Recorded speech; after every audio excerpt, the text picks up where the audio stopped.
পবিত্র তুলসী বৃক্ষ রাখা, তার পূজা পরিক্রমা করা, কণ্ঠে তুলসী কাষ্ঠের মালা ধারণ করা সনাতন হিন্দুদের প্রাচীন সংস্কৃতি।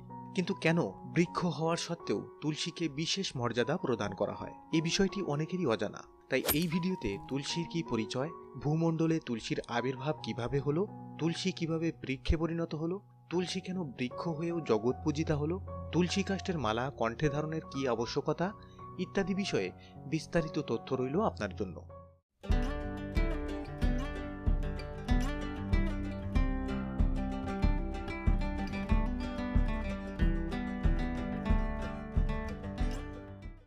সাধারণ বিচারে তুলসী একটি সুগন্ধি ও ঔষধি উদ্ভিদ।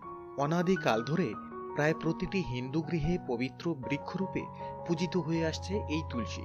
মূলত তুলসী হলেন লক্ষ্মী দেবীর তথা শ্রীমতী রাধারানীর অংশস্বরূপা সখী ও ভগবান শ্রীকৃষ্ণের প্রেয়সী।